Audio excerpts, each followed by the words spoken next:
কথা কোন ঠিক কিনা? কোরআনের মাহফিল থেকে বাংলাদেশের মতো 90-92% মুসলমানের দেশের শাসনকর্তার দায়িত্বে যারা আছেন, কোরআনের মঞ্চ থেকে এই দাবি হাজারো জনতাকে নিয়ে জানাতে চাই, বাংলাদেশে অনতিবিলম্বে কোরআনের বিল পাস করতে হবে, পর্দার পক্ষে আইন জারি করতে হবে। পর্দা না থাকার কারণে আমার সন্তানগুলো জেনার রাস্তায় চলে গিয়া জাহান্নামের খোরাক হয়ে গেছে, এটা আমরা মানতে পারি না। অনতিবিলম্বে পর্দার পক্ষে আইন জারি করতে হবে, করতে হবে, করতে হবে। এর পক্ষে যারা আছেন দুহাত তুলে আল্লাহকে দেখাও। ইসলামের চাইতে ভালো ধর্ম পৃথিবীতে কি আর আছে? জোরে করে আছে? আপনারাই জবাব দেন, হিন্দু কি ইসলামের চাইতে ভালো? বৌদ্ধ ধর্ম, খ্রিস্ট ধর্ম, ইহুদি ধর্ম, আর্য ধর্ম, শিখ ধর্ম, এই 6টার কথাই বললাম। এই 6টার ভিতরে শুধু একটার কথা আমি আপনাদের সামনে বলি। আমাদের যে সনাতন ধর্মাবলম্বী যে ভাইরা আছেন, তারা অনেক সময় বলে থাকেন ওনাদেরটা আমাদের চাইতে ভালো। একটা কথাই শুধু আপনাদের বুঝায়, মুসলমান ভাইরা, বাংলাদেশের একজন হিন্দু তাদের নেতা, ওদেরকে ব্রাহ্মণ বলা হয়, যেরকম ঠিক কিনা? এই ব্রাহ্মণ নাম ছিল তার আপনার দয়াল সাপ। এই গ্রামের নাম কি? সাপপাল। এখানে কি হিন্দু আছে? আচ্ছা, সাপপাল কেন হলো জানি না, ওনার নাম হলো দয়াল সাপ। কি নাম? এটা আগে ছিল তার নাম। হিন্দু ধর্ম গ্রহণ করার আগে, মুসলমান ধর্ম গ্রহণ করার আগে উনি মুসলমান হয়ে এক সময় বিভিন্ন জায়গায় আমাদের মাঝখানে এসে ওয়াজ নসিহত করতেন। এই এলাকায় আসছে কিনা জানি, রংপুর পীরগঞ্জ তার বাড়ি। এই লোকটাকে আমি জিজ্ঞেস করলাম, হুজুর আপনি তো ওনাদের নেতা ছিলেন, কেন আপনি মুসলমান হলেন? কারণটা কি বলবেন? কয় আমার 2টা কারণ, বেশি বলবো না, মাত্র 2টা বলবো। আমি বললাম প্রথম কারণ কি? বলে প্রথম কারণ হলো আমি একদিন সকালবেলা আমার দাদিকে দেখলাম, দাদি তুলসীর গাছের পানি সুন্দর করে ওখান থেকে নিয়ে পান করতেছে, তুলসীর পাতা, সকালের পানি। জিজ্ঞেস করলাম, দাদি তুলসীর পানি পান করলেন কেন? দাদি বললেন, ভাইয়া এর ভিতরে অনেক পবিত্রতা আছে, বরকত আছে, আমি সেটা নিলাম। বেশ ভালো কথা। একদিন দেখলাম রাতের বেলায় ওই ফজরের আগে আগে একটা কুকুর পা আলোক করে দোস্তের মতো কাম সারলো। কি করলো? সকালবেলা দেখলাম আমার দাদি গিয়া ওখানে এরকম করে বাটি ধরছে। আমি দাদিকে বললাম, দাদি এটা নেওয়া যাবে না, এখানে কিন্তু ডিওজি সাহেব কাম সারছে। কি সাহেব? ডিওজি সাহেব কাম সারছে। দাদি এটা নেওয়া যাবে না। দাদি কয়, ডিওজি সারুক অথবা জানোয়ার সারুক, ওই বকরি সারুক, গরু সারুক, যেই সারুক না কেন, মানুষও যদি ওখানে প্রসব করে ওইটাও পবিত্র হবে। আমি দেখলাম দাদি ডিওজি সাহেবের প্রসাদ নিয়ে এসে পান করলো। আমি সেই দিন দেখেছি এই ধর্মের ভিতরে কোনো পবিত্রতা নাই, আছে শুধু অপবিত্রতা, আছে শুধু মূর্খতা। জোরে কথা বলতে হবে, ঠিক কিনা? আমি বললাম, ভাইজান হুজুর বলেন তো 2 নম্বর কারণ কি? উনি বললেন 2 নম্বর কারণ হলো ওই ধর্মের যখন কোনো মানুষ মারা যায় তাদেরকে নিয়ে যাওয়া হয় কি করার জন্য? পড়ার জন্য। কি এক নির্মম পরিহাস যে বাপ মা সন্তানকে কোলে কাকে মানুষ করলো, নিজে না খেয়ে আরে মাথার ঘাম পায়ে ফেলে রক্ত পানি করে পয়সা খরচ করে এই কঠিন শীতের প্রকোপকে উপেক্ষা করে নিজে অশান্তিতে থেকে সন্তানকে শান্তি দিল। মা বুকের দুধ চুষায় চুষায় নিজে রক্ত শূন্য হলো, সন্তানের পুষ্টির চাহিদা পূরণ করলো। ওই সন্তান সর্বপ্রথম মায়ের মুখে আগুন দিতে হবে। এটা ওই ধর্মে আছে না নাই? জোরে কোন আছে না নাই? পুড়ে ছারখার করে ভস্ম করে নদীতে ভাসায় দেয়, কারবার আছে না নাই? উনি বললেন, হুজুর শোনেন, আমি একদিন দেখলাম একটা গরিব মানুষের যুবতী মেয়ে মারা গেল। কি যুবতী মেয়ে মারা গেল, ষোড়শী মেয়ে মারা গেল। যেহেতু গরিব মানুষ ছিল, তেমন তেল সংগ্রহ করতে পারে নাই, সামান্য একটু 2-1 কেজি তেল সংগ্রহ করছে। এই মেয়েটাকে নিয়ে গিয়া যখন ওর মুখে আগুন দিল, সঙ্গে সঙ্গে কাপড়টা পুড়ে সান্নত করে কাপড়টা পুড়ে মেয়েটা ওখানে উলঙ্গ হয়ে পড়ে থাকলো। অনেক মানুষ তার যৌনাঙ্গ পর্যন্ত দেখে হাসাহাসি করতে থাকলো। আর আমি অপর পক্ষে দেখলাম বড় মারা গিয়েছে, তার জন্য এতগুলো তেল সংগ্রহ, লাকড়ি সংগ্রহ হয়েছে, তাকে পুড়ে ভস্ম করে নদীতে দিয়ে দেওয়া হলো। আমি সেই দিন বুঝেছি ধনী গরিবের কোনো সাম্যতা এই ধর্মের মধ্যে নাই। বিশাল ব্যবধান আছে, যে ধর্মের ভিতরে সমতা নাই, ইনসাফ নাই, আদালত নাই, আছে শুধু বৈষম্য, জুলুমতন্ত্র। এ ধর্ম মানুষের কোনো উপকার করতে পারে না। আমি ঝাঁটা মেরে বিদায় করে ইসলাম গ্রহণ করেছি। লিল্লাহি তাকবীর। মুসলমান, আজকের দিনটা ছিল বড়দিন। 25শে ডিসেম্বর, কথা কয় না? এই দিনটা কাদের বড়দিন? খ্রিস্টানদের। জোরে কোন কাদের? ওই খ্রিস্টানরা হলো নাসারা। ওরা কারা? নাসারা। ওই নাসারাদের বিরূপ রূপ ধারণ করেছে আজকের বর্তমান খ্রিস্টানরা। ওই আমেরিকাতে, ব্রিটেনে, ইউরোপ কান্ট্রিগুলোতে তারা বসবাস করে। তারা বলতে চায় এই দিনে যীশু খ্রিস্টের জন্ম হয়েছিল। যীশু খ্রিস্টকে আমরা মানি, ঈসা আলাইহিস সালামকে আমরা মানি। আমরা বলবো তোমরা 100% মিথ্যা কথা বলেছ। কারণ ঈসা আলাইহিস সালাম আমাদের ধর্মকে সমর্থন করে বিদায় হয়ে গেছেন। মারহাবা গো। আজকে যারা ইহুদি আছে, খ্রিস্টান আছে, তাদের দায়িত্ব হবে, যদি তারা ঈসা আলাইহিস সালাম, হযরতে মুসা আলাইহিস সালামকে মেনে থাকে, আমার বিশ্বনবীকে মেনে নিয়া ইসলাম ধর্মকে গ্রহণ করা। জোরে কোন ঠিক কিনা? কিন্তু তারা সেটা মানে না। এমন কি ওরা আল্লাহকেই বিশ্বাস করে না। বর্তমান যে ইহুদি খ্রিস্টানরা আছে, ওরা কাক মানে না? আল্লাহকেই মানে না। যারা আল্লাহকে টাইম দেয় না, এরা আল্লাহর সাথে পাল্লা দেয়, এদের থাকবে না কাল্লা। বলেন আমাদের রবের নাম কি? তার সাথে দিও না পাল্লা, থাকবে না কারো কাল্লা। জোরে কন্যা সুবহানাল্লাহ। একটু বলেন আমাদের রবের নাম কি? তার সাথে দিও না পাল্লা, থাকবে না কারো কাল্লা। জোরে বলেন সুবহানাল্লাহ। আবার বলেন আমাদের রবের নাম কি? তার সাথে দিও না পাল্লা, থাকবে না কারো কাল্লা। কে কে পাল্লা দেবেন? হাত তোলেন। এই চাচা পাল্লা দিলেন, কি সাহস!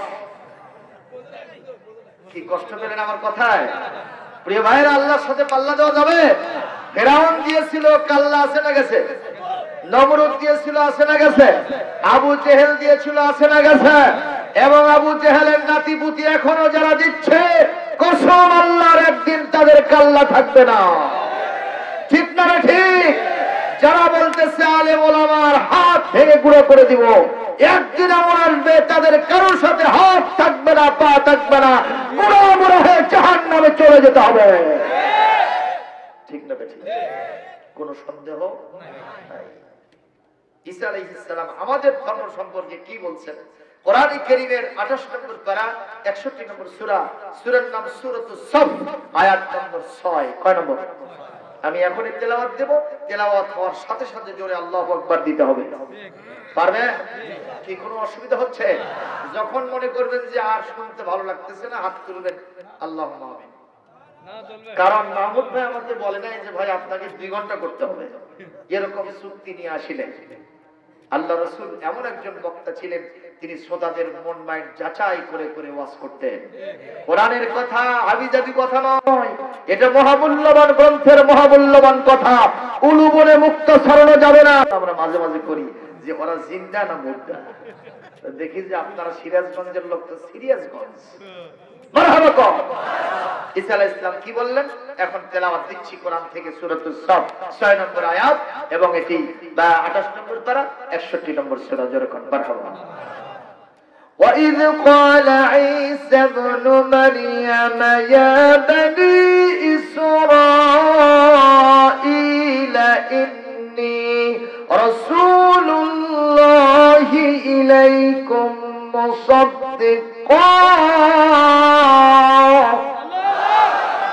مصدقا لما بين يدي من التوراة ومبشرا برسول يأتي من بعد اسمه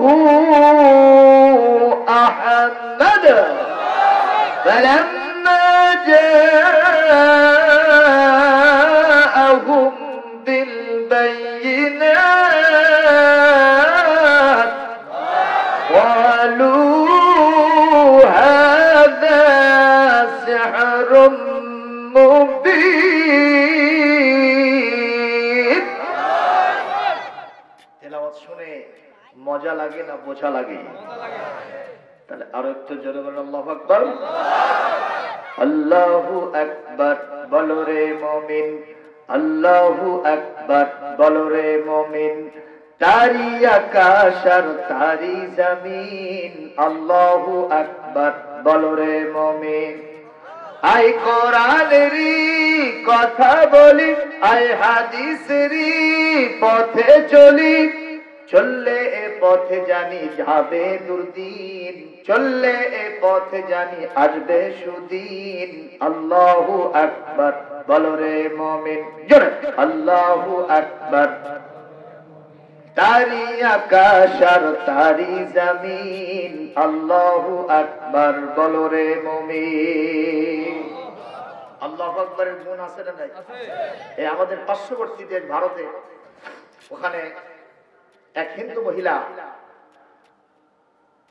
10 মাসে গর্ভবতী, নির্ধারিত সময় এক্সপায়ার হয়ে যাচ্ছে, সময় পার হয়ে যাচ্ছে, কিন্তু বাচ্চা হচ্ছে না, প্রসব হচ্ছে না। তখন মেয়েটাকে নিয়ে তার পরিবারের সদস্যরা ধ্যানে করে ক্লিনিকে নিচ্ছিল, সেখানে সিজার।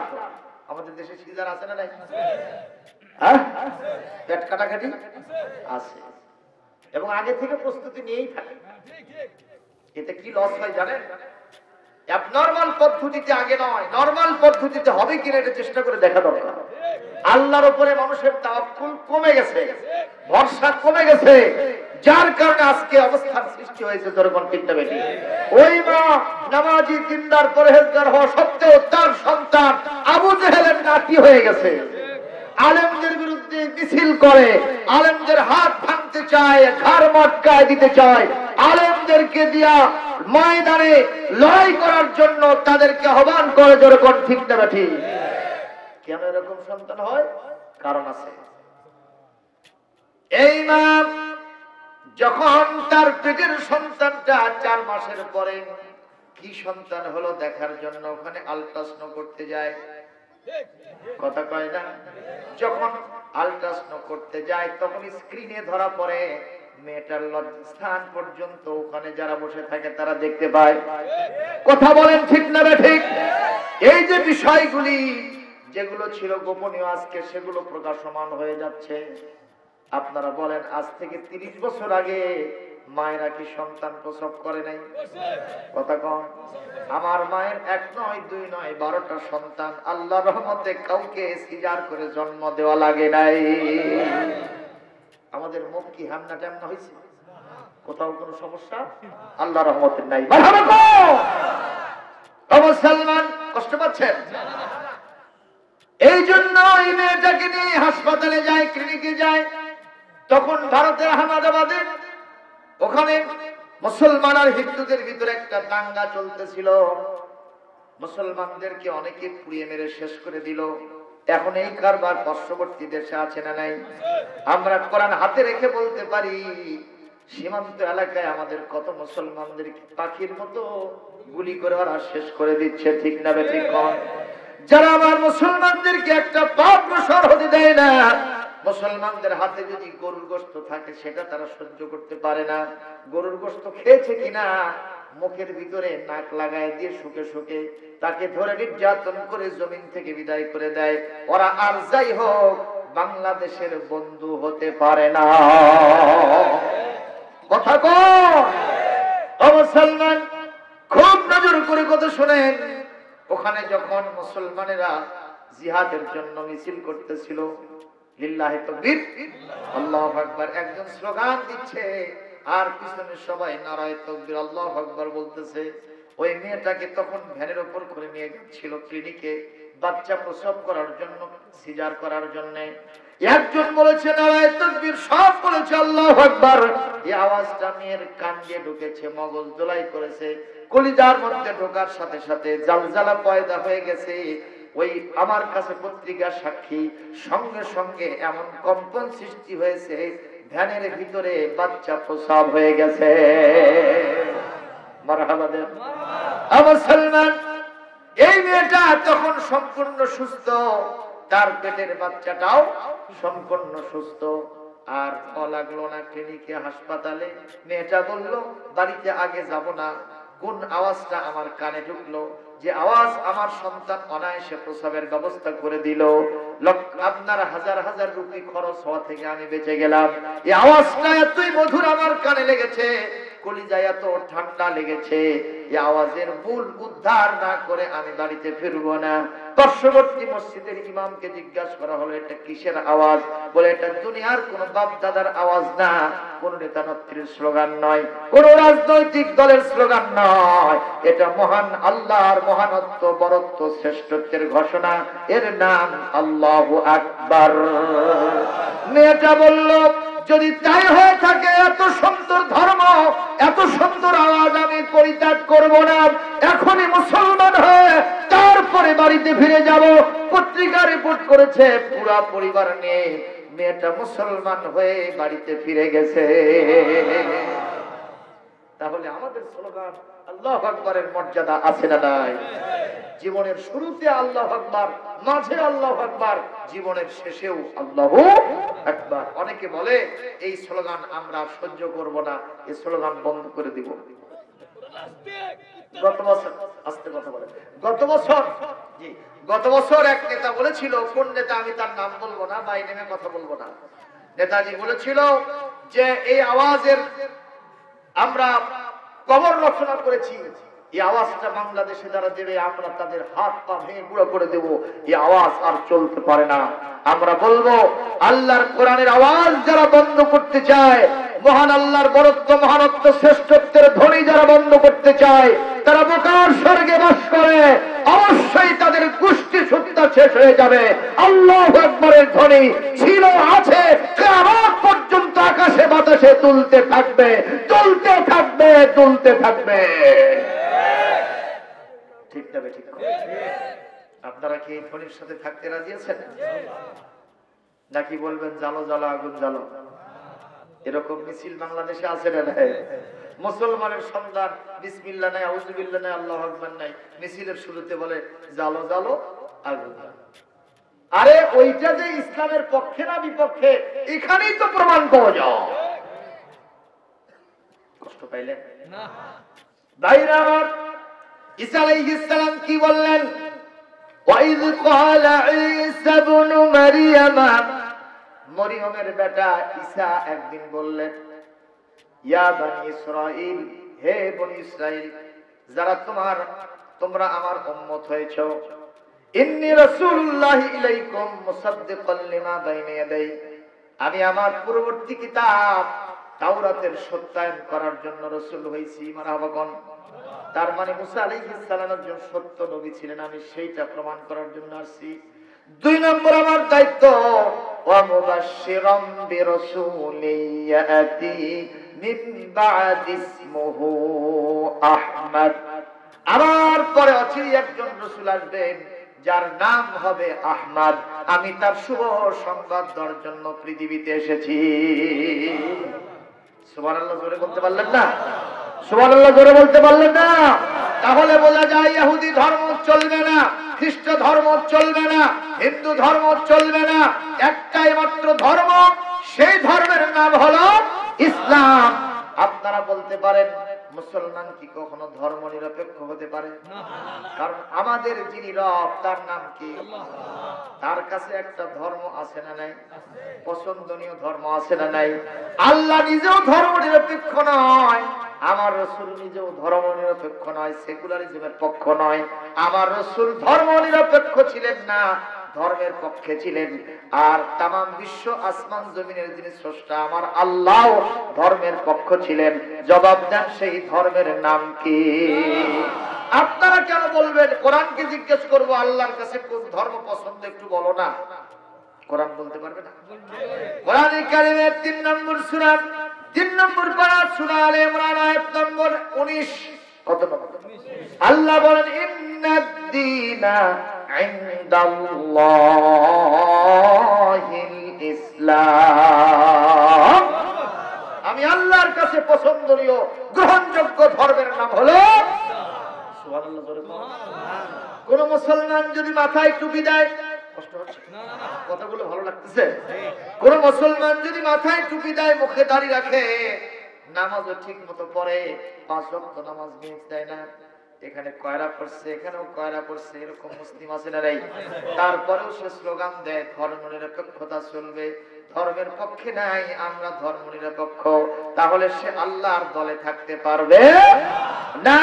আল্লাহ পাক নিজে বলছেন এই সূরা আলে ইমরান আয়াত নম্বর 83 এবং 85, 83 নম্বর আয়াতের ভিতরে আল্লাহ পাক বলেন আফা গায়রা দীনিল্লাহি ইয়াবগুন ওয়া লাহু আসলামা মান ফিস সামাওয়াতি ওয়াল আরদি তাওআন ওয়া কারহান ওয়া ইলাইহি ইউরজাউন। এরপর আল্লাহ পাক 85 নম্বর আয়াতের ভিতরে বলেন ওয়া মাইয়াবতাগি গায়রাল ইসলামি দীনান ফালাই ইউকবালা মিনহু ওয়া হুয়া ফিল আখিরাতি মিনাল খাসিরিন। আরো জোরে বলতে হবে আল্লাহু আকবার।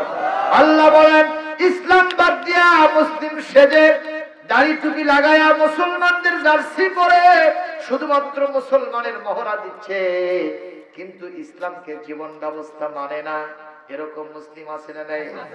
ওর ব্যবসাতে ইসলাম নাই, ওর চাকরিতে ইসলাম নাই, ওর কৃষিকাজে ইসলাম নাই, পরিবারে ইসলাম নাই, ওর বঙ্গভবনে, রাষ্ট্রীয় ভবনে, সংসদ ভবনে, গণভবনে, ওর আদালতে, ওর কোন জায়গায়, অফিসে আদালতে কোন জায়গায় ইসলাম নাই। জেনার বিচার করার জন্য ইসলাম নাই, ধর্ষণের বিচার করার জন্য ইসলাম নাই, সুদের বিচার করার জন্য ইসলাম নাই, অপবাদের বিচার করার জন্য ইসলাম নাই, চুরি ডাকাতির বিচার করার জন্য ইসলাম নাই। ওই কোন মানুষকে যদি কেউ হত্যা করে তার বিচারটা ইসলাম থেকে কিসাসের বিধান নেয় না। আল্লাহ পাক বলেন ফালাই ইউকবালা মিনহু, এই ব্যক্তির থেকে এরকম একটা ধরনের ধর্ম নিরপেক্ষ নীতি গ্রহণ করা হবে না, আদর্শ গ্রহণ করা হবে না, দুনিয়াতে আমি গ্রহণ করব না। ওহুয়া ফিল আখিরাতি মিনাল খাসিরিন। ওই হামান, সাদ্দাত, আবু জাহেল, নমরুদ, ফিরাউন এবং তাদের সাথীরা যেখানে চলে গেছে কঠিন জাহান্নাম, এই লোকদেরকে যতই মুসলমানের মহড়া দিক, কাল কিয়ামতে তাদেরকে জাহান্নামে যেতে হবে। জোরে আওয়াজ দিয়ে বলবেন ঘোষণা কার? আরো জোরে বলেন আল্লাহ। আমি আপনাদেরকে একটু বুঝাই দেই। কোরআন কারীমের সূরাতুল বাকারা 85 নম্বর আয়াত আল্লাহ পাক বলেন আফাতুমিনুনা বিবাদিল কিতাব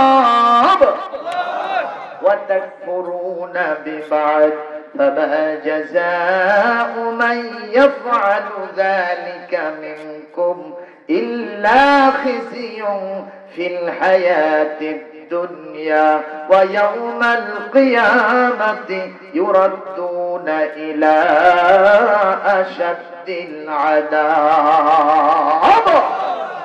আল্লাহ বলছেন আফাতুমিনুনা বিবাদিল কিতাব, এই কিতাবের কিছু মানবা আর কিছু ছেড়ে দিবা, কিছু অংশের উপরই মানবা আর কিছু অংশকে পরিত্যাগ করবা, যদি এটাই তোমাদের নীতি হয়। আল্লাহ বলেন দুনিয়ার জীবনে আমি তোমাদেরকে অপমানিত করব। ঘোষণা কার? আল্লাহ। আমরা কি হচ্ছে না অপমানিত? পৃথিবীতে মুসলিম সব জায়গায় অপমানিত হয় কিনা ভাই? আজকে আলেম ওলামার গতি, এটা কি আসলে গতি না দুর্গতি? সব জায়গায় আলেমদের দেখলে, আরে দেখলাম আলেমদের কুশপত্তি লিখে বানায়া সেখানে দাড়ির মধ্যে ঘুষি মারতেছে, আলেমদের দাড়ি পুরাই দিচ্ছে, জুব্বা পুরাই দিচ্ছে, টুপি পুরাই দিচ্ছে, আছে না নাই? আমার এটা তো আলেমদের দূরের কথা, আমার বিশ্বনবীর কুশপত্তরিকা দাহা করতেছে, আমার বিশ্বনবীর কার্টুন ছাপায়া সেটা পৃথিবীতে প্রচার করতেছে নবীজিকে ব্যঙ্গ করার জন্য, অপমান করার জন্য। এই দৃশ্য আছে না? কেন হচ্ছে?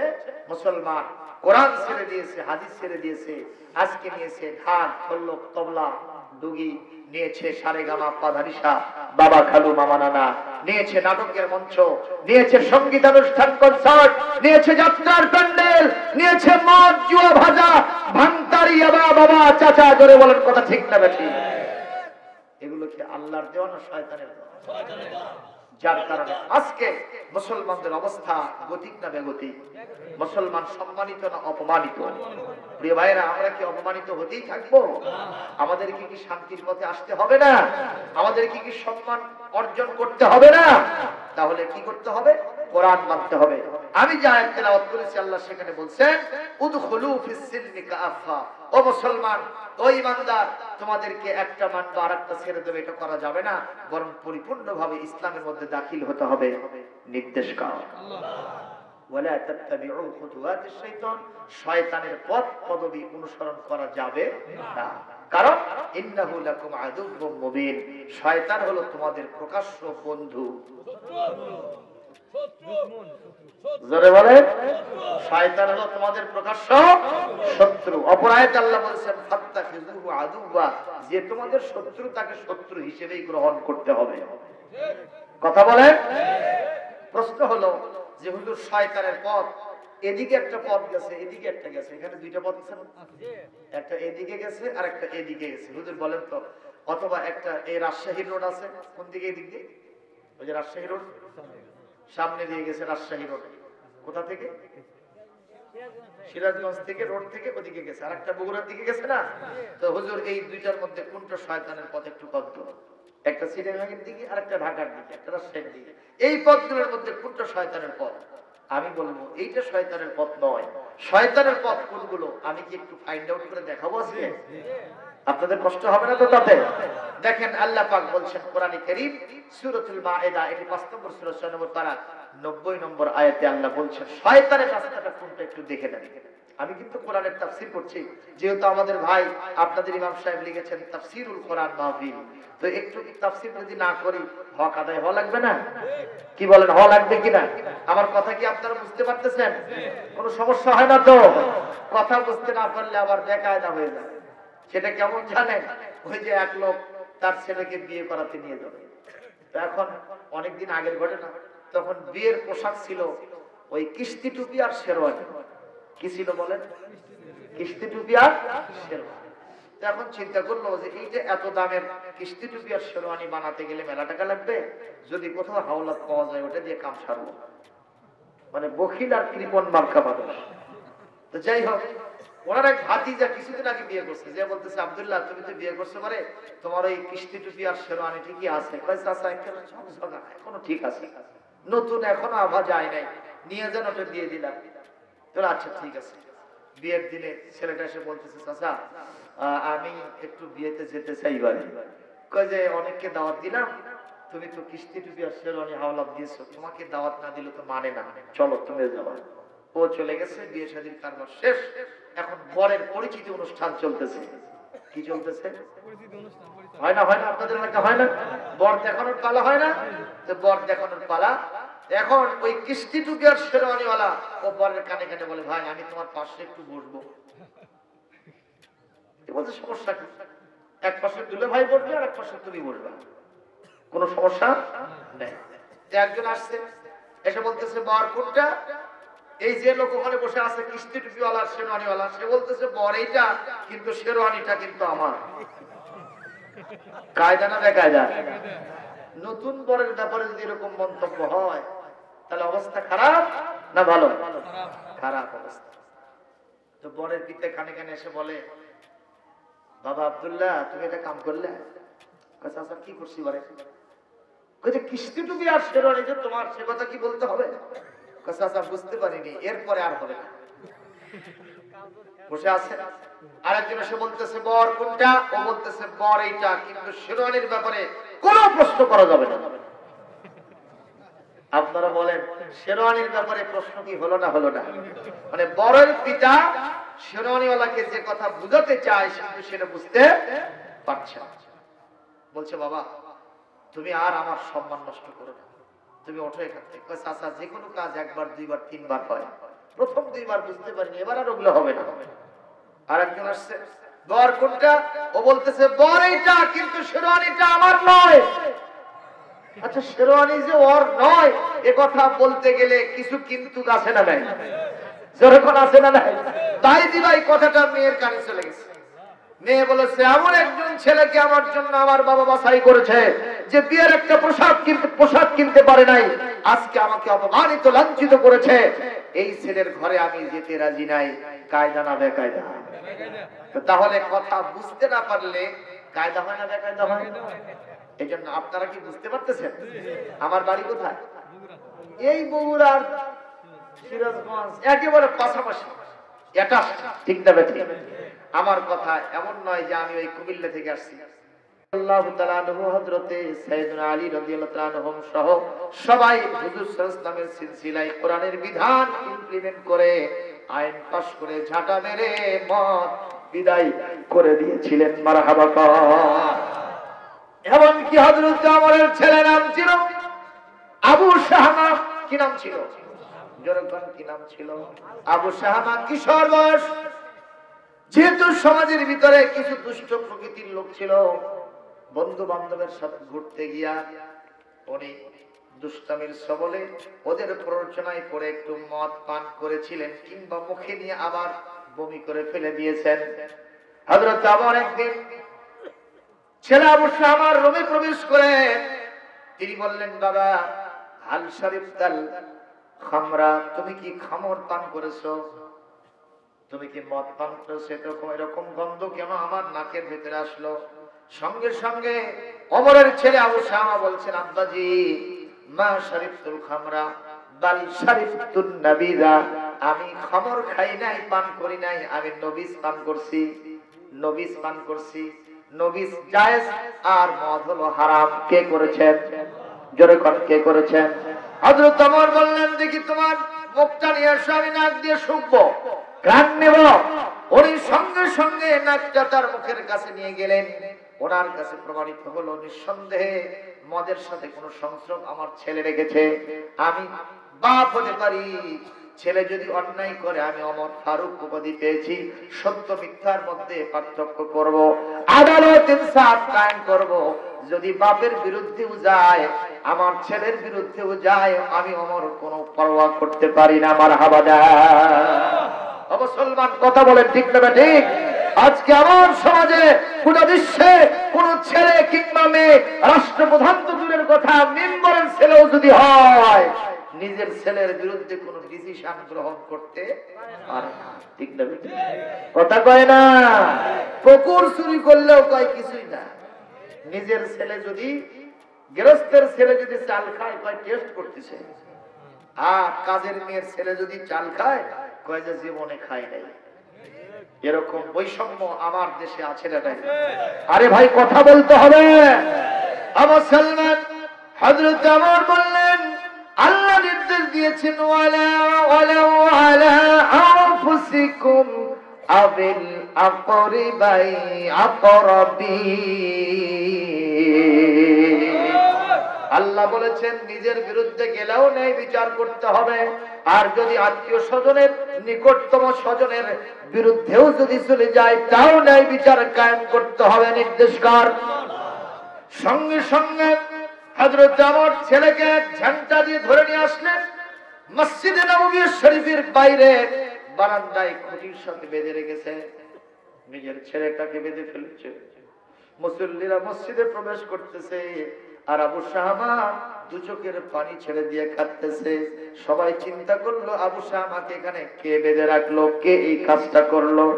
বাইরে আবার কিছুক্ষণ পরে নামাজ শেষ হয়ে গেল।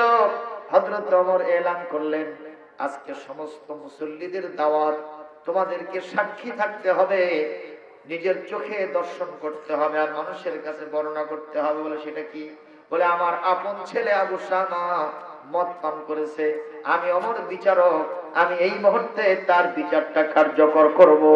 এই পৃথিবীতে যদি কেউ মাদকাসক্ত গ্রহণ করে, মাদকাসক্ত হয়ে যায়, তার মস্তিষ্ক মদ গ্রহণ করার কারণে আচ্ছন্ন হয়ে যায়, তার জন্য এক নয় দুই নয় 80টা দরদররা মারার জন্য ব্যবস্থা করে দিয়েছেন কে? যেরকম কে করেছেন? হযরত ওমর বাইরে আসলেন। কষ্ট হচ্ছে আপনাদের? হযরত ওমর বাইরে আসলেন, ছেলেটাকে নিয়ে আরেকটা খুঁটির সাথে বাঁধলেন, আর জল্লাদকে বললেন, পিটাতে থাকো, পিটাতে থাকো। জল্লাদ এখন সকলের সামনে পিটানো আহ্বান শুরু করে দিয়েছে, আরম্ভ করেছে। 1 ওয়াহিদ ইসনান তালাত, এভাবে একটা দুইটা তিনটা আঘাত করেছে। হযরত ওমর দেখলেন আমার সামনে আমার ছেলেকে একটু দয়া করতেছে, যেহেতু আমি রাষ্ট্রপ্রধান আমার ছেলেকে দয়া করতেছে। উনি দৌড়ে এসে বিচারককে একটা ঝান্ডা দিয়ে বললেন, লাকা সালাসাতুন ওয়ালিয়া ওয়াহিদুন, তোর জন্য তিনটা আঘাত হতে পারে, কিন্তু আমার কাছে মনে হয়েছে মাত্র একটা আঘাত দিয়েছ। আমার ছেলেকে মারো না চাকরি বাঁচাও। কি করতেছো তুমি? ছেড়ে দাও, তুমি পারবে না, আমার হাতে দিয়ে দাও। হযরত ওমর নিজেই হাতে ছুরিটা গ্রহণ করলেন আর দৌড়া মারা শুরু করলেন। একটা দুইটা তিনটা এইভাবে মারতে মারতে 20 থেকে 30টা দৌড়া মারার সাথে সাথে সন্তান বেহুশ হয়ে মাটিতে পড়ে গেল। বাইরে আবার মাথায় পানি ঢেলে আবার সন্তানটাকে সুস্থ করে ছেলের অনুনয় বিনয়কে শোনে বাপকে বলতেছে, আব্বা মেরে ফেলেন না, আমি বুঝতে পারি নাই, বন্ধুদের সাথে গিয়েছিলাম, ওরা আমাকে ছলনা করে এটা খাওয়াইছে, তবে আমি বমি করে ফেলে দিয়েছি, আব্বা আপনি আমারে মারবেন না, জীবনে বাঁচতে দেন। ছেলের কোন কথাই তার কানের ভিতরে ঢুকলো না। আবার মার আরম্ভ করলেন, মারতে মারতে আরো 20টা মারার পরে প্রায় 50টা দৌড়া হয়েছে। ছেলে আবার মাটিতে বেহুশ হয়ে পড়ে গেছে। মুসলমান ভাইরা, ভাই হযরত ওমরের স্ত্রীর কানে চলে গেছে, ওই আবু সাহাবার মার কানে চলে গেছে, ছেলেটাকে দৌড়া মেরে শেষ করে দিচ্ছে। উনি পর্দার হালতে এসে বলতেছেন, আমার দামের স্বামী আমিরুল মুমিনিন খলিফাতুল মুসলিমিন, মেহেরবানি করে ছেলেটাকে চোখের সামনে শেষ করে দিয়ে দাও, একটু রেহাই দিয়ে দেন, ওই ছেলেটাকে আপনি বাঁচায় দেন। যতগুলো দররা মারা বাকি থাকবে আমি এর বিনিময়ে আল্লাহর রাস্তায় উট সদকা করে দিব। হযরত ওমর বলে, আবু সাহাবার মা, আল্লাহর বিধান কার্যকরী করার ব্যাপারে কোন ডিস্টার্ব করলে আমি তোমারও সহ্য করব না, এখান থেকে সরে যাও, ডোন্ট ডিস্টার্ব, আমাকে তুমি ডিস্টার্ব করবে না। মা কাঁদতে কাঁদতে বাসায় চলে গেল। আবু সাহামাকে আবার পানি ঢেলে হুঁশ ফিরে নিয়ে আসার পরে আর যে 20-30টা ছিল উনি আরো 10টা মারলেন। কয়টা হইল? 7টা হয়ে গেল। এই 7টা মারার পরে সন্তানটা আবার বেহুশ হয়ে পড়ে গেছে। সবাই দেখে সন্তান নিস্তেজ, সন্তানের কোনো নড়াচড়া নয়। এক পর্যায়ে দেখা গেল পালস পরীক্ষা করে আবু সাহামার উপরে আল্লাহর বিধান কার্যকরী করার কারণে আল্লাহর অস্তিত্ব দুনিয়া থেকে বিদায় হয়ে চলে গেছে। আমার ভাইরা, হযরত ওমর বললেন, আমার সাহাবীরা, আবু সাহামার দাফন কার্য সম্পূর্ণ হবে, জানাজা হবে, তোমরা তাকে গোসল দাও। গোসল দেওয়ানো হলো। এরপরে তার লাশটাকে কাফনের কাপড় জড়ায়া জানাজা দিয়া কবরে দাফন করে হযরত ওমর কবরের উপরে পাথর বিছায় দিয়া আর যে 20টা বাকি ছিল সেই 20টা দররা কবরের উপরে মেরে আল্লাহ বিধান কার্যকর করে আল্লাহর কাছে হাত তুলে দোয়া করে বলে, আল্লাহ আমি আপনার রাসূলের খলিফা হয়েছিলাম ন্যায় বিচার কায়েমের জন্য, আমি আমার কলিজার টুকরা সন্তানকেও খাতির করি নাই, আমার যা করার ছিল আমি তা করেছি। দুনিয়ার জীবনে মানুষ দেখলো, আপনিও দেখলেন, আমি দুনিয়া থেকে রেহাই পেয়ে গেলাম। কাল কিয়ামতের কঠিন ময়দানে আদালতে মাহশরে তোমার মতো ক্ষমতাধর আল্লাহর সামনে আমি যেন অবিচারক হিসেবে, আমি যেন জালেম হিসেবে তোমার সামনে না দাঁড়াই, তুমি আমার আখিরাতটাকেও মেহেরবানি করে আসান করে দিও। ও মুসলমান, এই ছিল মদের বিচার। আজকে আমার সমাজে মদ পানটাকে কিছুই মনে করা হয় না, এরকম ব্যাপার আছে না নাই? বলেন ঠিক না ঠিক? ওমরের মতো শাসক যদি, ওমরের মতো শাসন কর্তা যদি আবার পৃথিবীতে ফিরে আসতো, ইসলামের সেই সোনালী অতীত আমাদের চর্মচক্ষে আমরা দেখতে পারতাম। কথা বলেন ঠিক কিনা? এই জন্য কবি বলছে, একটা ওমর এই জামানাই দাও হে মেহেরবান, বলেন একটা ওমর এই জামানাই দাও হে মেহেরবান, দিনের পথে অকাতরে দিনের পথে বিলিয়ে দেবে প্রাণ, একটা ওমর এই জামানাই দাও হে মেহেরবান। ফিলিস্তিন আর কাশ্মীরেতে মরছে ধুকে ধুকে, ঠিক না? ওই রোহিঙ্গার মুসলমানে মরছে ধুকে ধুকে, কেউ যেন আজ নাই রে তাদের একটু চেয়ে দেখে। একটা খালিদ পাঠাও তাদের, একটা আলী পাঠাও তাদের, দিতে পরিত্রাণ করতে আহ্বান। একটা ওমার এই জামানায় দাও হে মেহেরবান, জোরে একটা ওমার এই জামানায় দাও হে মেহেরবান।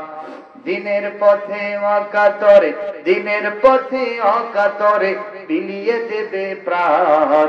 একটা ওমার এই জামানায় দাও হে মেহেরবান। একটু জোরে বলেন না আমিন। আমি এটা গানের মাধ্যমে আল্লাহর কাছে দোয়া করলাম, এই দোয়ার সাথে আপনার একমত দ্বিমত? একমত না দ্বিমত? তাহলে সবাই মন থেকে বলেন আল্লাহুম্মা আমিন।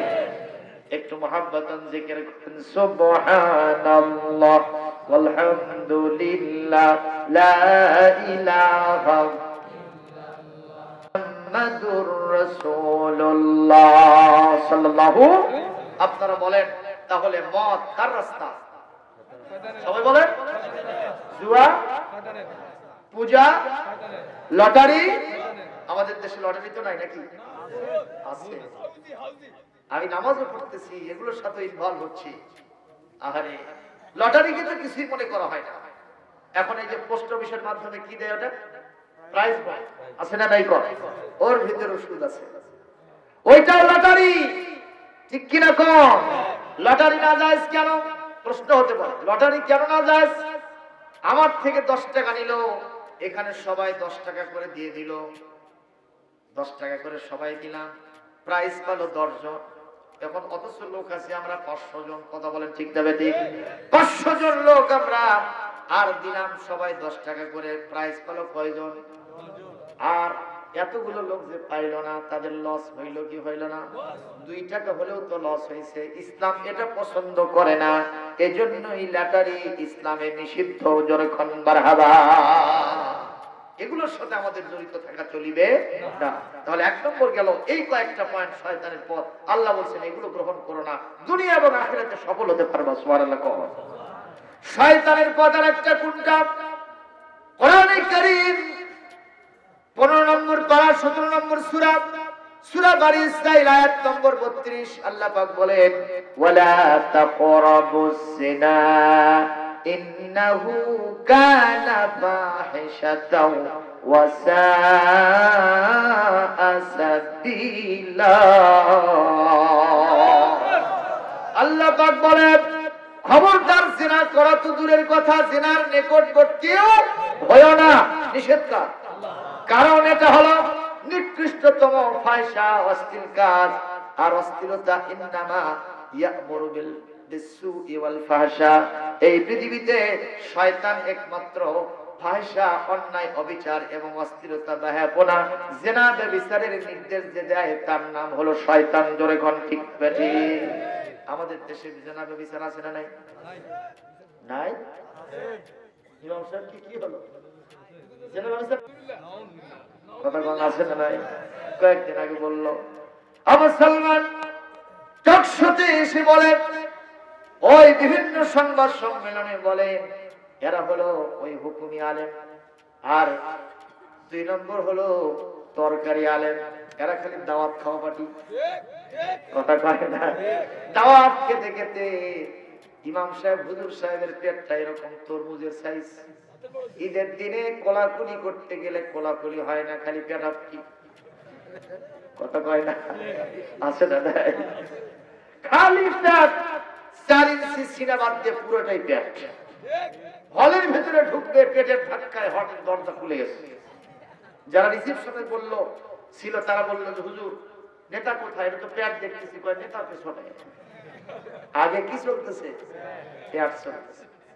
আমার রাসূলের পেট ছিল ছোট, সিনা ছিল বড়। সুবহানাল্লাহ।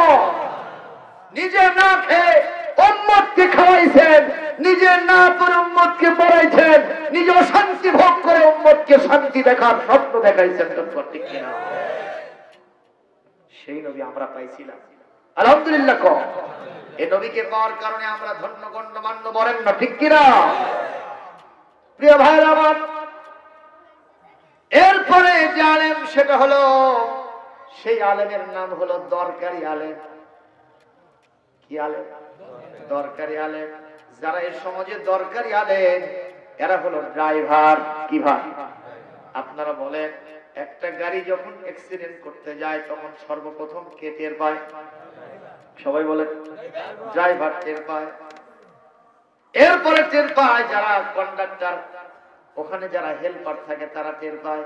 আর সর্বশেষে যারা টের পায় তারা হলো ওই সব যাত্রী যারা ঘুমাচ্ছিল নাক ডেকে, যখন হাত পাও দুই চারটে ভাঙছে তখন কি হলো? কতক্ষণ ঠিক না ঠিক? আবার সালমান, এই সমাজরূপী গাড়িটা কোন দিকে কে নিয়ে চলতেছে কেউ যদি টের না পায়, আল্লাহর কিতাবের আলেমরা টের পায়। কথা বলতে হবে ঠিক কিনা? যতই ঘাড় মটকাও, যতই ময়দানে লড়াই করার জন্য ডাকো, যতই হাত ভেঙে জেলখানায় ঢুকাও, করোনা করি না, কোরআনের কথা বলতেই হবে। এই জাতিকে জাহান্নামে নিয়ে যেতে আমরা দেব না, জীবন দিয়ে ময়দানে লড়তে থাকবো।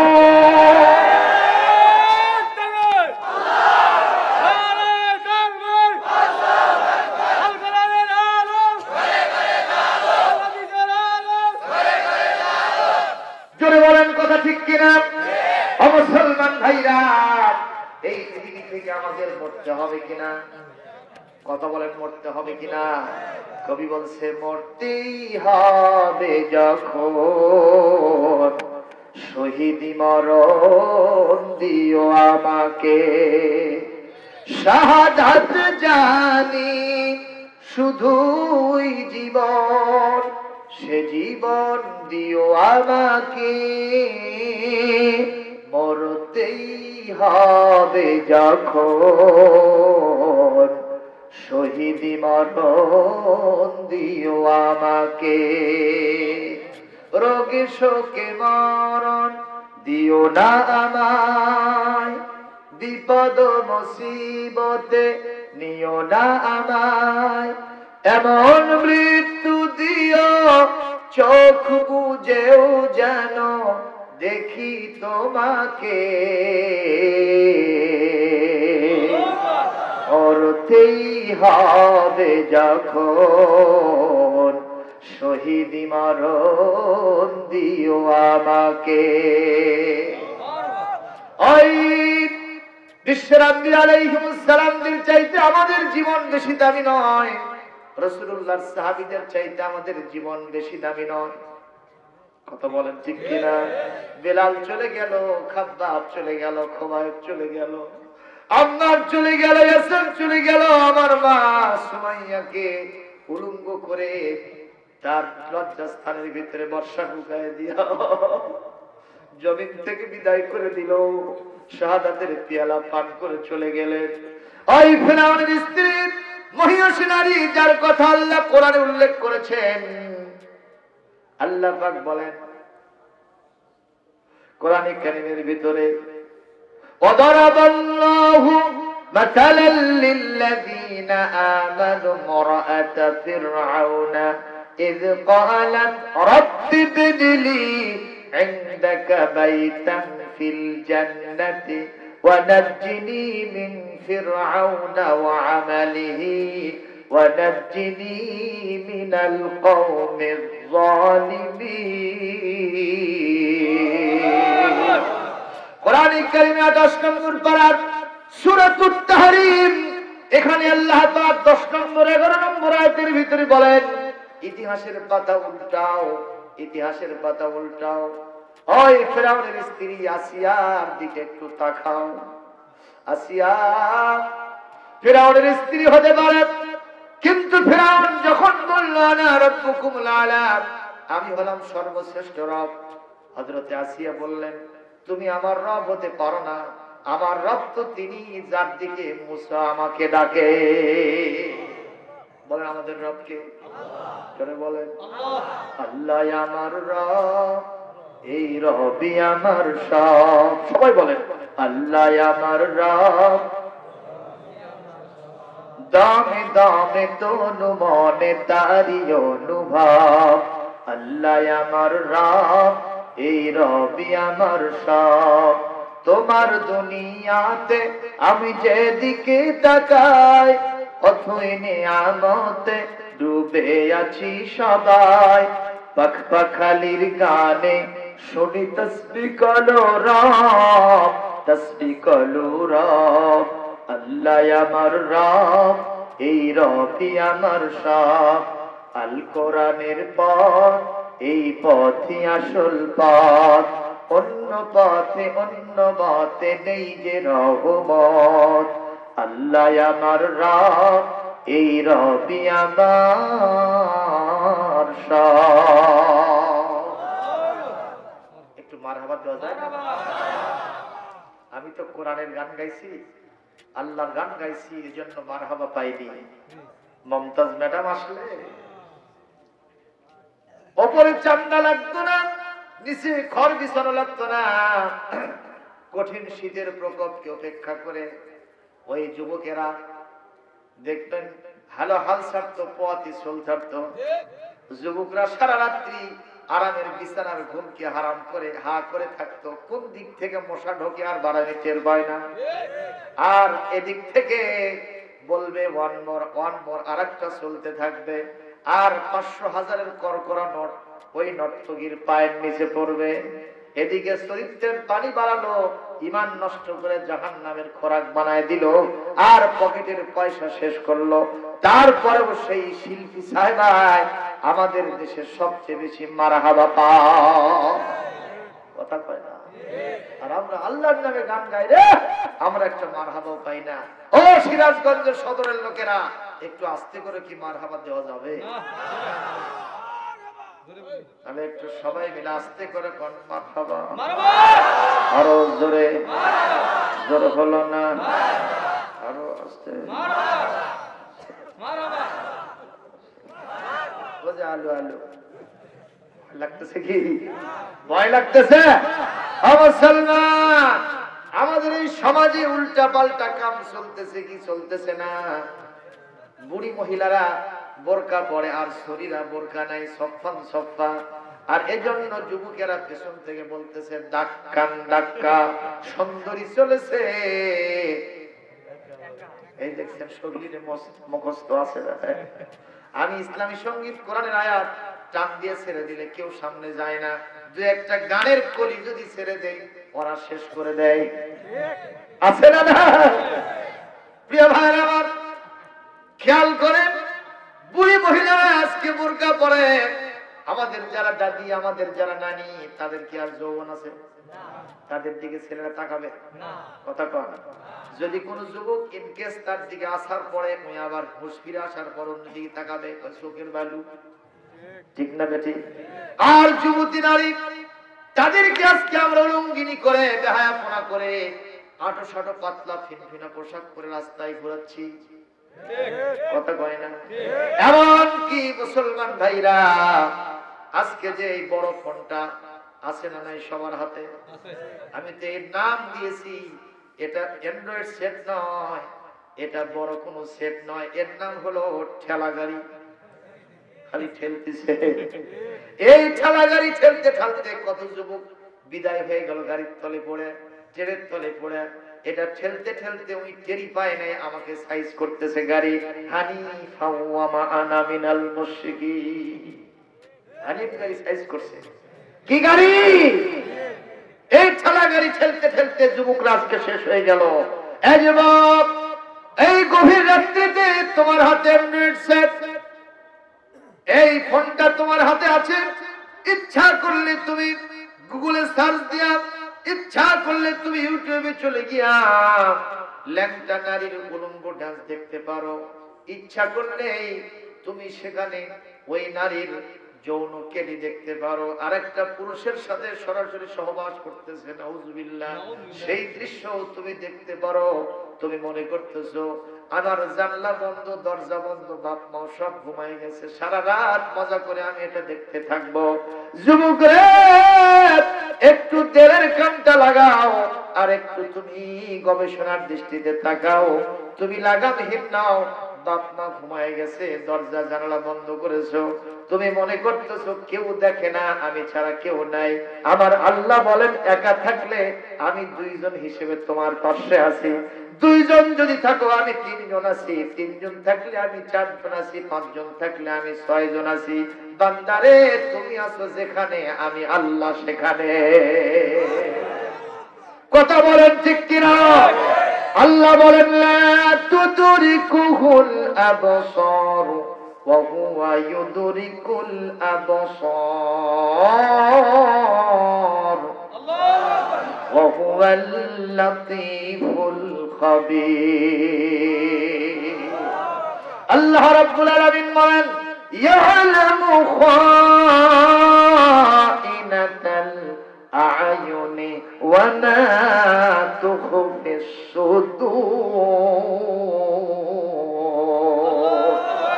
কোরআনে কারীমের সূরাতুল আনআম 103 নম্বর আয়াত। এরপরে আল্লাহ রাব্বুল আলামিন সূরাতুজ জুমারের ভিতরে, এখানে সূরাতুল মুমিনুনের ভিতরে আল্লাহ পাক মুমিনের ভিতরে আল্লাহ পাক ওয়াজ করেন, বান্দারে তুমি যে সানগ্লাস পরেছো, ওই গ্লাসের ফাঁক দিয়া যখন গ্লাসটা রঙিন হয়ে গেছে, রাস্তাঘাটে তুমি কোন দিকে লুকোচুরি খেলতেছো, চোখ দিয়ে তাকাচ্ছ, কেউ যখন দেখতে পায় না, তোমার চোখের লুকোচুরিটাও আমি আল্লাহ দেখতে পাই। সুবহানাল্লাহ বলবো না?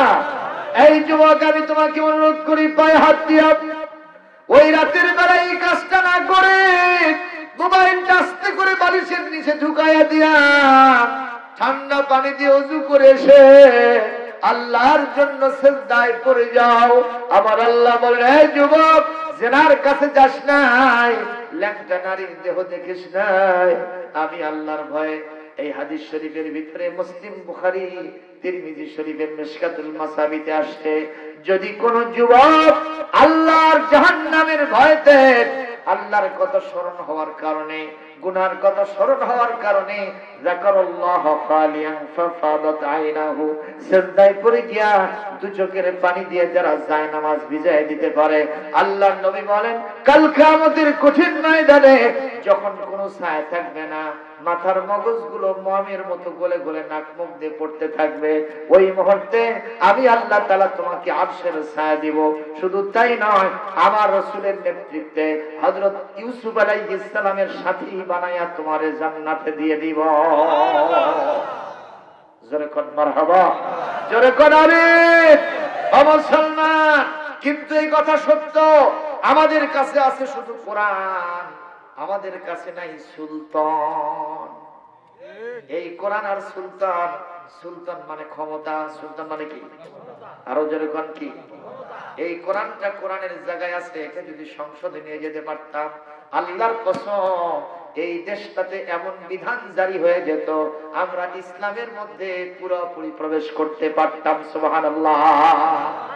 ইচ্ছা করলেই চোরের হাত কাটা বিধান আমরা কেউ জারি করতে পারবো না, কথা কয় না। ইচ্ছা করলে মদ খাইলে তার বিচার আমরা করতে পারবো না, কথা বল না কেন? ইচ্ছা করলে জিনার বিচার আমরা করতে পারবো না, ইচ্ছা করলে হত্যার বিচার আমরা করতে পারবো না। এটা রাষ্ট্রীয় পাওয়ার দরকার।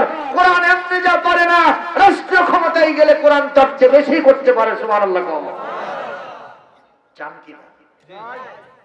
এমন যদি হতো আমার দেশের শাসক হতো ওমরেরই মতো হতো, আবু বকরের মতো, প্রজার দুঃখে তাদের চোখে আসতো না রে ঘুম, দেশের ভিতর পড়ে যেত শান্তি সুখের ধুম, ধনী গরিব ভালোবাসার জীবন ফিরে পেত, যদি আমার শাসক হতো ওমরেরই মতো। ধনী কি বলে, জনগণের খোঁজ খবর নিত রাত দুপুরে, ঘুরে ঘুরে দেখতো কি কেউ আছে অনাহারে, আমার দেশের মা বোনেরা লাঞ্ছিতা হতো না, আমার দেশের কৃষক শ্রমিক বঞ্চিত হতো না, ধনী গরিব ভুকানাঙা দাহি পাওয়া যেত, যদি আমার শাসক হতো ওমারেরই মতো, এমন যদি হতো।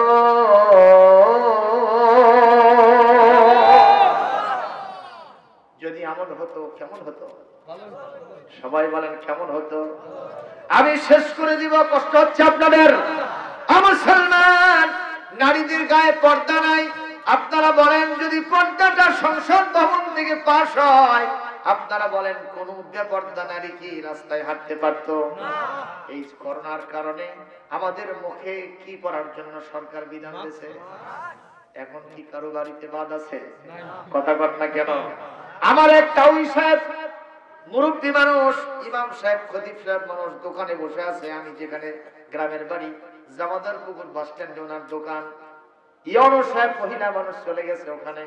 যাওয়ার পরে মেশটি সেজে যেই দেখছে মুরব্বী ইমাম সাহেব হতে পারে, কিন্তু তার মুখে কি নাই?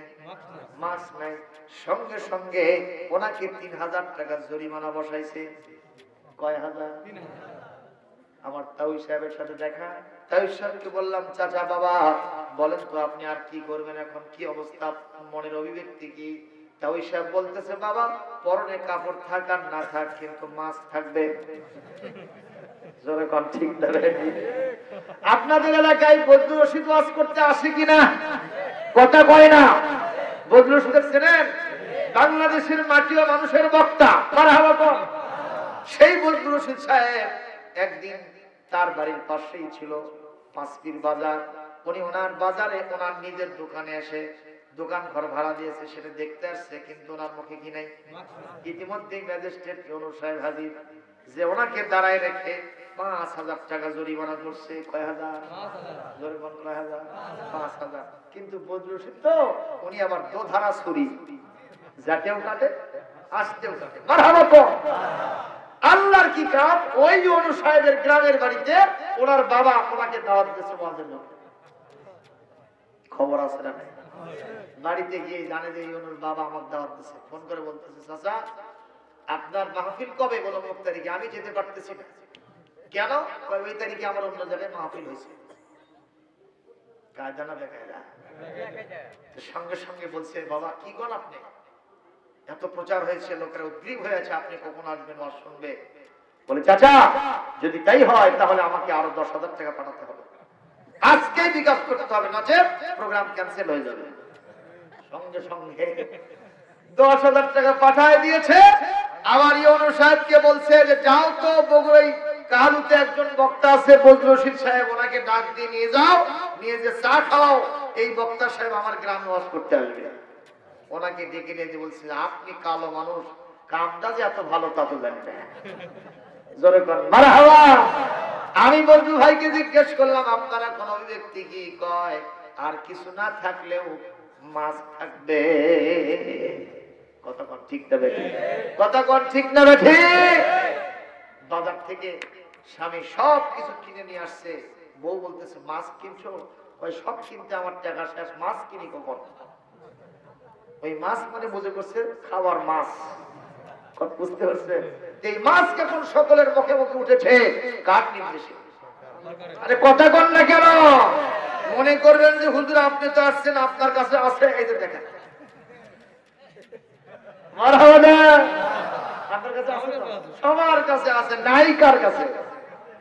একটাই মাত্র কারণ, সংসদে আইন পাস হয়েছে। এই কায়দা যদি বিশ্বাস করেন, বিশ্বাস যদি করেন, তাহলে এটাও মানতে হবে, সংসদে যদি পর্দার পক্ষে বিধান জারি হয়, আগামীকাল কোরআন হাতে রেখে বলছি, 1 সপ্তাহের ভিতরে বাংলাদেশে বেপর্দা কোন নারী রাস্তায় পাওয়া যাবে না। কথা কোন ঠিক কিনা? কোরআনের মাহফিল থেকে বাংলাদেশের মতো 90-92% মুসলমানের দেশের শাসনকর্তার দায়িত্বে যারা আছেন, কোরআনের মঞ্চ থেকে এই দাবি হাজারো জনতাকে নিয়ে জানাতে চাই, বাংলাদেশে অনতিবিলম্বে কোরআনের বিল পাস করতে হবে, পর্দার পক্ষে আইন জারি করতে হবে। পর্দা না থাকার কারণে আমার সন্তানগুলো জেনার রাস্তায় চলে গিয়া জাহান্নামের খোরাক হয়ে গেছে, এটা আমরা মানতে পারি না। অনতিবিলম্বে পর্দার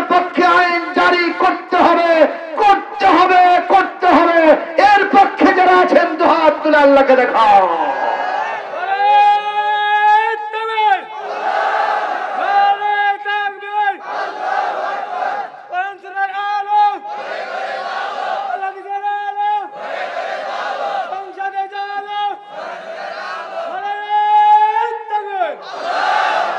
ভাইরা আমার, যদি নাও হয়, এই যে আমরা দাবিটুকু জানাইলাম, ভাইজান স্লোগান দিন, আপনারা ধরলেন, এটা কালকে আমাদের নাজাতের ওসিলা হতে পারে কিনা? আল্লাহ বলবো যে আল্লাহ আমাদের তো করার কিছু ছিল না, আমরা শুধু দাবি জানাইছিলাম। যারা মানলো তারা যদি না মানে আমাদের করার কিছুই, আল্লাহ এটাই চান। কোরআনে কারীমের সূরাতুল আনকাবুত 69 নম্বর আয়াত। এখন এটা টান দিচ্ছি, সঙ্গে সঙ্গে আপনারা আল্লাহু আকবার বলবেন, জোরে বলি আমিন। الذين جاهدوا فينا لنهدينهم سبلنا وإن الله لمع المحسنين।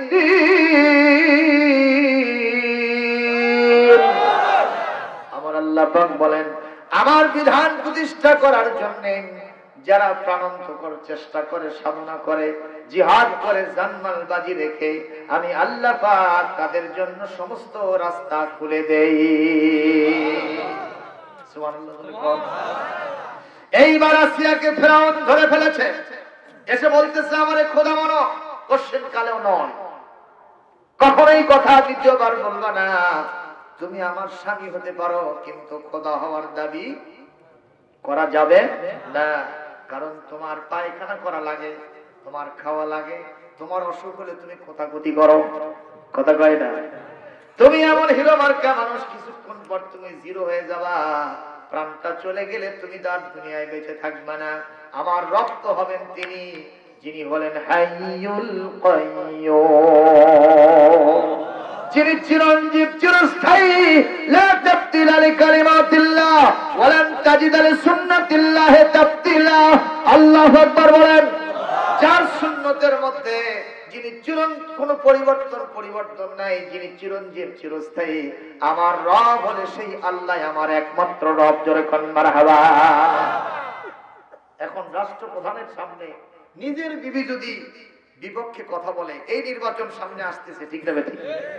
যদি কোন মেম্বার সাহেব দাঁড়ায় আর তার বউ যদি কয় যে আমি তোমার ভোট দেবো না, জীবন দিব, কিন্তু তোমার খোদা মানবো না, রব মানবো না, আমার রব আমাকে প্রতিপালন করেছেন, পূর্ণতায় পৌঁছে দিয়েছেন, যিনি আমার হায়াতের মালিক, মৌতের মালিক, আমার রব হলো সেই আল্লাহ। সুবহানাল্লাহ। আমার চোকা চোকা পেরাক, তক্তার উপরে পেরাক মেরে তক্তাটাকে উল্টায় দেওয়া হলো, বলে আমার বিবিকে ওই পেরাকের উপরে শোয়ায় দাও। শরীরের সমস্ত পোশাক গুলো খুলে ফেলেছে। আমার মা আসিয়া মহিষী নারী, জান্নাতি নারী, আজকে তিনি সম্পূর্ণ উলঙ্গিনী মহিলা। তার সামনে ফেরাউন আছে, হাজারো জনতা আছে। এই মুহূর্তে পেরাকের উপরে তারা শোয়ায় দিয়া, লোহার শলাকাল হাতুড়ি দিয়া, লাঠি দিয়া বারবার তার আঘাত করা হচ্ছে। আর এই আঘাতের কারণে ওনার শরীর থেকে রক্তগুলো ফিনকি দিয়ে চতুর্দিকে ছিটিয়ে যায়। এক পর্যায়ে মা আসিয়া আল্লাহর কাছে বলতে থাকে, আল্লাহ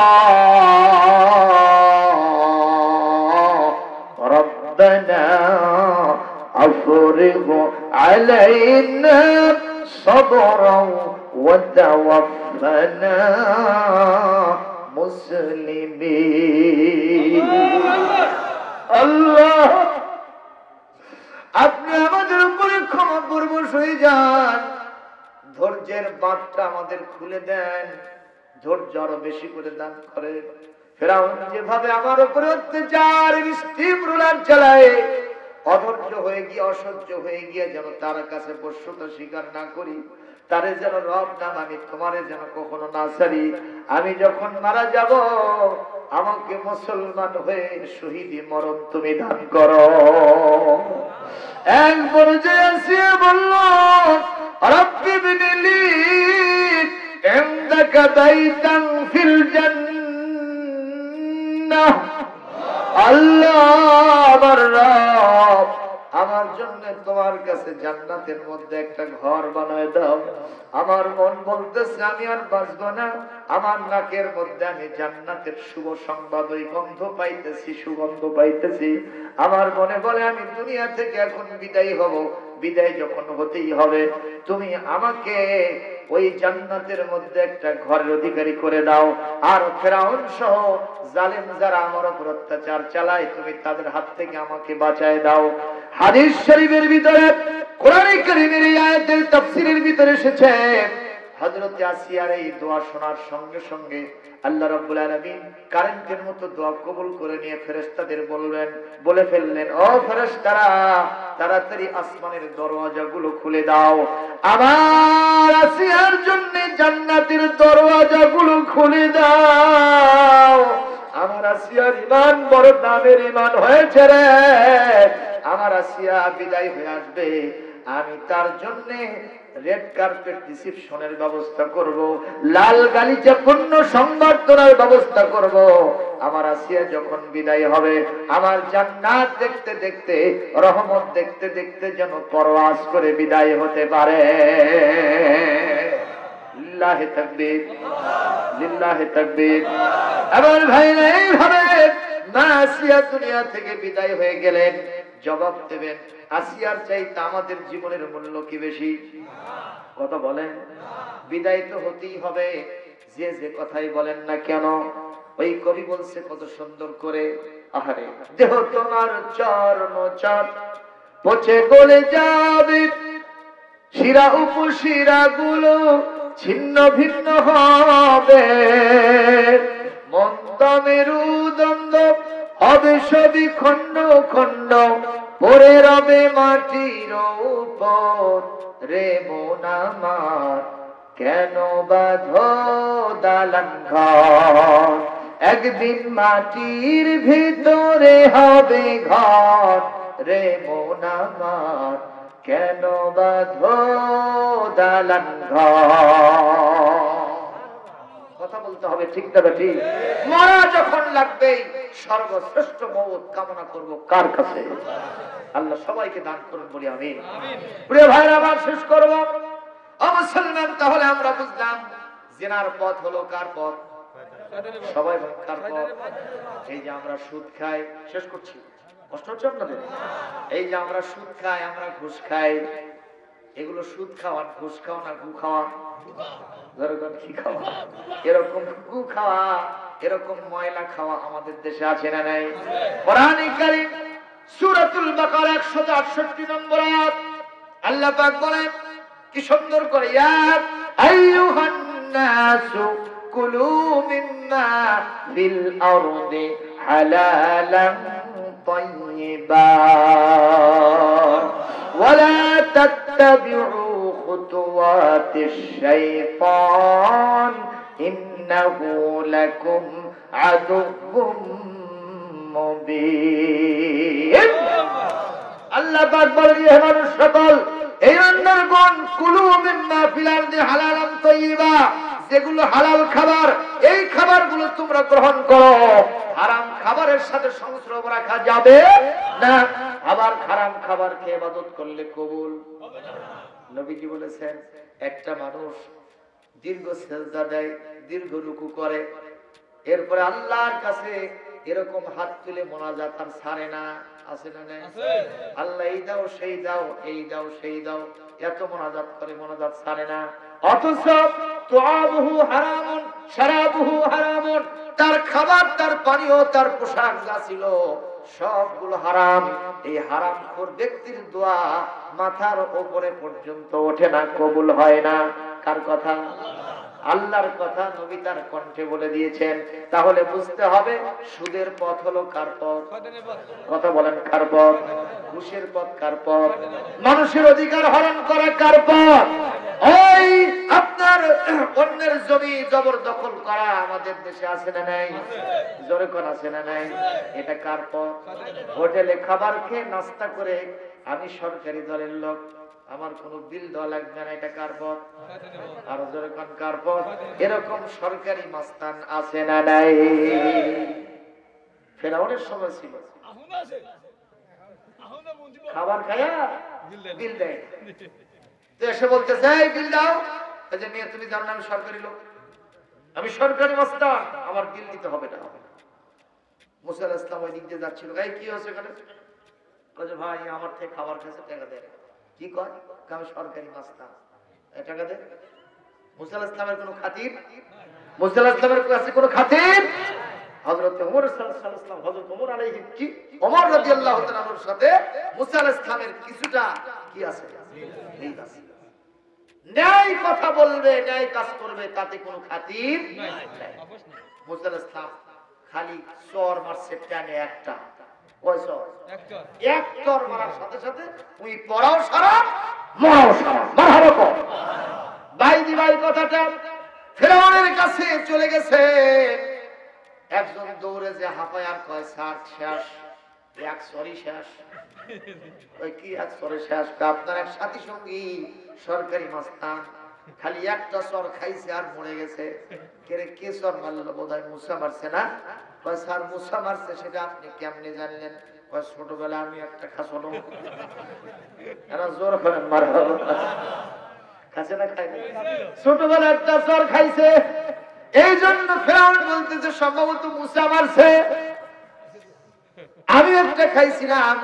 ও মুসলমান, আমি আপনাদের বলবো, এই যে জবরদখল করা, বাকি খায়া টাকা না দেওয়া, এটা কার পথ? শয়তানের পথ। এই শয়তানের পথ অনুসরণ করা যাবে না। এগুলো বাদ দিয়া ইসলামের মধ্যে পুরি ঢুকতে হবে। যারা রাজি আছেন দুহাত তুলে আল্লাহকে দেখা। আল্লাহ আমাদের সবাইকে কবুল করুন, জোরে বলি আমিন। প্রিয় ভাইরা আমার, আমি এই মুহূর্তে আপনাদের সামনে আলোচনা করছিলাম যে রাসূলুল্লাহর একটা হাদিস থেকে আপনাদের সামনে তেলাওয়াত হয়েছিল, সেই হাদিসটা বলে দেই। আপনারা কি ঈমানের স্বাদ পেতে চান? ভাইরা কথা বলেন, ঈমানের স্বাদ পেতে চান? ঈমানের স্বাদ, যে কোনো একটা জিনিসের স্বাদ না পেলে ওইটা মজা লাগে না। তরকারি রাখতেছে আপনার স্ত্রী, কিন্তু লবণ দেয় নাই, স্বাদ আছে তো নাকি? কথা বলে, ঝাল কম দিয়েছে। অথবা আপনার আলু ভর্তা করছে, সেখানে ঝাল এমন দিয়েছে যে আপনার চোখ দিয়ে পানি বাড়ায়, পাশা দিয়েও পানি বাড়ায়। কথা কম আছে না? প্রিয় ভাইরা আমার, এইরকম অবস্থা আমার দেশে আছে না ভাই? কথা বলেন, আছে। তো আমি আপনাদের উদ্দেশ্যে যে কথা বলতে চাই, যদি আমরা যে কোনো জিনিসের স্বাদ না পাই, ওই জিনিসটা আমাদের ভালো লাগে না। ঈমানও তো একটা জিনিস, সেই ঈমানের স্বাদ যদি পেতে চাই, তিনটা জিনিস আমাদেরকে মেনে চলতে হবে। কয়টা? কয়টা? এক নম্বর, মুসলিম শরীফের এবং মিশকাতুল মাসাবির হাদিস, হযরতে রাসূলের চাচা আব্বাস ইবনে আব্দুল মুত্তালিব বলতেছেন, যাফা তামাল ঈমান, ঈমানের স্বাদ সেই ব্যক্তি গ্রহণ করেছে, সেই ব্যক্তি পেয়েছে যার ভিতরে সত্য তিনটা পাওয়া গেছে। কয়টা সত্য? এক নম্বর, মান রাদিয়া বিল্লাহি রাব্বান, ওই ফিরআউনের স্ত্রী আসিয়া যেমন আল্লাহকে রব মেনেছে, আইনদাতা, বিধানদাতা, তাকে রিজিক দাতা, সার্বভৌমত্বের মালিক হিসেবে সমস্ত ক্ষমতার মালিকের উৎস যিনি, তার নামটা কি বলেন? ক্ষমতার উৎসকে আন্নাল কুওয়াতা লিল্লাহি জামিআ, all power for lord of the world, तमाम পৃথিবীর যিনি রব, তার জন্য সমস্ত ক্ষমতা। জোরে কোন মারহাবা। কিন্তু আমাদের গণতন্ত্র বলতেছে government by the people, for the people, of the people. ক্ষমতার উৎস হলো জনগণ। নাউজুবিল্লাহ, জোরে বলেন মিয়া। ফেরাউনের স্ত্রী আসিয়া কিন্তু সেটা মানে না। ক্ষমতার উৎস কাকে মেনেছে? এক নম্বর, আল্লাহকে এই সবগুলো মানতে হবে। দুই নম্বর, অবেল ইসলামী দিনান, ইসলামটাকে জীবন ব্যবস্থা মানতে হবে। ধর্ম নিরপেক্ষতা মানা যাবে না। ধর্ম যার যার উৎসব সবার, এটা বলা যাবে। আমাদের দেশে এরকম স্লোগান আছে না নাই? কয় ধর্ম যার যার উৎসব সবার। তাহলে আমি এটাও বলতে পারি, চাকরি যার যার, বেতন সবার, কৃষির জমির আবাদ যার যার, ফসল সবার। এটা কি কখনো হয়? যদি এটাই হয়, ধর্ম যার যার, উৎসব সবার, আমাদের এই মজলিসে কয়জন হিন্দু ভাই আসছে? আমরা যখন জুমার খুতবা দিই, ওরা কয়জন যায় শুনতে? কথা কয় না। আমাদের ছেলে মেয়ের যখন বিয়ে হয়, কোনদিন কি তাদেরকে ওখানে দেখেছেন? আমাদের ঈদের দিনে রাস্তা দিয়ে যখন যায়, তখন ওদেরকে জমিনে ঘাস তুলতে দেখি। এবং রাস্তাঘাটে ওই শুকনা খড়ি কাটতে দেখি। ওরা আমাদের ঈদের অনুষ্ঠানে যায় না, জুমার দিনেও আসে না, ইসলামী জালসাও আসে না। ধর্ম যার যার উৎসব যদি সবার হতো তাহলে ওরা আমাদের ধর্মের অনুষ্ঠানেও আসতো। যেহেতু আসে না, আমরা বলতে চাই ধর্ম যার যার উৎসব তাদেরই, ধর্ম যার যার উৎসব তার তার, ঠিক কিনা গো? এই জন্য নবীজি বলছেন নবীল ইসলামী দীনান, যারা ইসলামটাকে জীবনের উদ্দেশ্য হিসেবে গ্রহণ করতে পারলো এরাই ঈমানের স্বাদ থাকতে পারলো। আর 3 নম্বর হবে মুহাম্মাদিন সাল্লাল্লাহু আলাইহি ওয়াসাল্লাম রাসূলা। আর আমাদের সবচেয়ে বড় নেতাকে, আমাদের বিশ্ব নবীকে নেতা হিসেবে যারা মানতে পারলো, রাসূল হিসেবে মানতে পারলো, এই ব্যক্তিগণ এই আসমান এবং জমিনের নিচে দুনিয়া এবং আখিরাতে ঈমানের স্বাদ গ্রহণ করতে পারলো। সুবহানাল্লাহ। তাহলে একটা কথা বললেন, আমাদের রবকে, আমাদের দ্বীনের নাম কি, ধর্মের নাম কি, আর আমাদের নেতার নাম কি? সবাই বলুন আমার নেতা তোমার নেতা, জোরে বলুন আমার নেতা তোমার নেতা। আমাদের সংবিধানের নাম কি? রবের নাম আল্লাহ, নেতার নাম মুহাম্মদ। আমাদের সংবিধানের নাম কোরআন আছে যেখানে আমরা আছি সেখানে। অনেকে কয় নেতা আছে যেখানে আমরা আছি সেখানে। একজন বলতেছে নেতা গেছে কবরে তুই কেউ করে, কথা কর না। নেতা গেছে পায়খানায় তুই কে আড্ডাখানায়, তুই পায়খানা যা, কথা কয় না। তাহলে ওই স্লোগান গুলো হলো ভুল। আসল স্লোগান হলো আমার নেতা মুহাম্মদ রাসূলুল্লাহ সাল্লাল্লাহু আলাইহি ওয়াসাল্লাম, আমার সংবিধান হলো আল কোরআন। আল্লাহ আমাদের সবাইকে মানার তৌফিক দিন বলি আমিন।